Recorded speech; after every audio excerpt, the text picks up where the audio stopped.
Assalamualaikum po sa inyong lahat. O sa wikang Ilocano po ay tal na koma kada kayo amin. Panibagong tanggap at panibagong problema na naman po ang hahanapan po natin ngayon ng solusyon. Ako nga po pala ang inyong lingkod, Yuritech at your service. May nagpadala po sa atin ng iPhone 13 Pro Max dahil hindi na daw po ito umaandar at ang history daw po kaya nawala ng power ang iPhone ay nagpalit lang daw po sila ng LCD.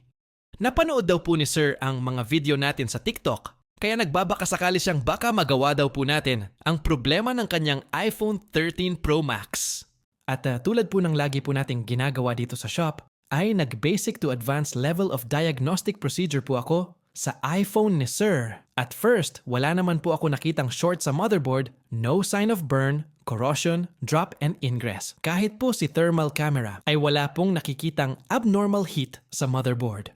Sinubukan ko na rin pong ipadetect sa computer, hoping na baka naka-DFU mode lang po ang unit, but not even a single buzz heard in my speaker. Absolute zero response po ang ating motherboard. After all my effort trying to diagnose the main issue with this motherboard and still ending up with no result, my only option now is to split the stacked logic board. At pagkatapos ko pong mabiyak ang stacked logic board, ay doon na po bumungad sa akin ang totoong dahilan kaya pala biglang hindi umandar ang iPhone. Kahit napalit LCD lang naman ang ginawa ay dahil sa napakasimple, ngunit napakamapaminsalang dahilan na long screw issue. Ang long screw issue po ay parang simple at normal lang kung pakikinggan. Pero in reality, sakit sa banks po ang ganitong problema, hindi lang sa aming mga technician, kundi lalo na po sa nagmamay-ari ng telepono. Hindi po biro ang mag-repair ng long screw issue. Madalas ay hindi po namin nagagawa, pero may mga iilan po na nasusurvive pa naman. Kaya kung magdi-DIY po tayo, ay siguraduhin pong hindi magkakabali-baliktad ang mga tornilyo. Lalo na po sa mga iPhone dahil karamihan po sa tornilyo ng iPhone ay hindi magkakasukat. Kaya madalas pong nanalo long screw issue ay ang mga iPhone model.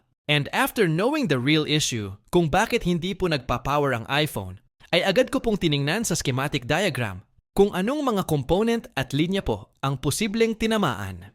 And according po sa ating diagram, ay maraming linya po sa area kung saan tumagos ang tornilyo.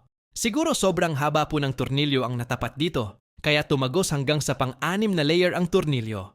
And just imagine po kung gaano karaming dapat i-jumper sa napakaliit na area ng motherboard. For me, practically, it is not worth it to repair this board anymore. But out of curiosity, I give it a shot hoping na baka lang naman umubra, pero like what I expected, ay hindi talaga umubra ang aking diskarte.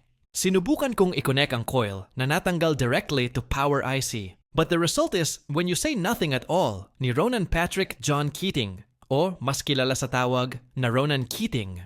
Sa madaling salita po ay wala pong nangyari sa aking ginawa, but may other option pa naman po tayo, at ito po yung tinatawag naming TP.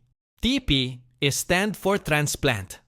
Kapag sinabing transplant, ay ibig sabihin po ay ililipat ang mga piling component ng motherboard na ito sa ibang motherboard na ang issue ay iCloud lock. Pero ang procedure sa transplant ay pang high level of advanced microsoldering works na po, kaya ang service fee po nito ay mataas din po. Kailangan ko po munang ipaalam sa may-ari ang gagawing procedure sa pagre-repair ng kanyang iPhone.